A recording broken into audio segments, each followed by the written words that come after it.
কর্মব্যস্ত জীবনের অতি পরিচিত একটি রোগ আর্থ্রাইটিস। এই রোগ মূলত বাতের ব্যথা। বলা ভালো, ইদানিংকালে জীবনযাত্রার সঙ্গে আষ্টে পৃষ্ঠে জড়িয়ে গিয়েছে আর্থ্রাইটিস। দীর্ঘদিনের পর্যবেক্ষণ বলছে 60 বছর বয়স থেকে এই রোগের প্রকোপ বাড়লেও এখনও অনেক 30 বছর বয়সীও আক্রান্ত হচ্ছেন এই রোগে। কিন্তু এই রোগের উপসর্গ বুঝবেন কি করে?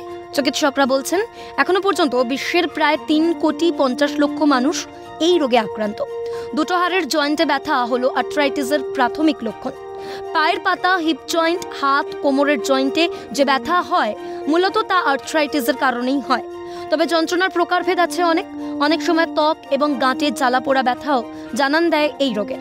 ইউরিক অ্যাসিড অত্যধিক পরিমাণে বেড়ে গেলে আর্থ্রাইটিসের সমস্যা হয়। আবার 16 বছরের কম বয়সীদের মধ্যে বেশি দেখা যায় জুভেনাইল আর্থ্রাইটিস।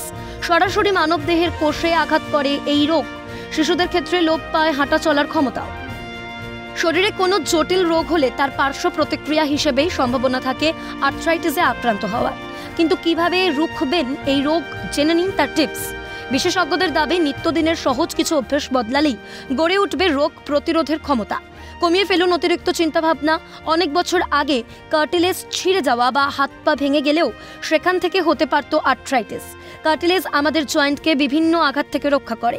সেই কার্টিলেজ আঘাত পেলে পরবর্তীতে সমস্যা আসা স্বাভাবিক, তাই যত্ন নিতে হবে ভাঙা পায়ে। বিশেষজ্ঞরা বলছেন অতিরিক্ত ধূমপান করা থেকেও থাকতে হবে বিরত, কারণ নিয়মিত ধূমপান কমিয়ে দেয় শরীরের রোগ প্রতিরোধ ক্ষমতা। ফলে তখন যে কোনো সংক্রমণই জাঁকিয়ে বসে অনায়াসেই।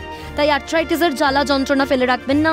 ব্যথা সারাতে দ্রুত নিন পদক্ষেপ। দিনযাপনে বদল এলেই কমবে আর্থ্রাইটিসের ভোগান্তি, তা বলাই বাহুল্য। ক্যালকাটা নিউজ।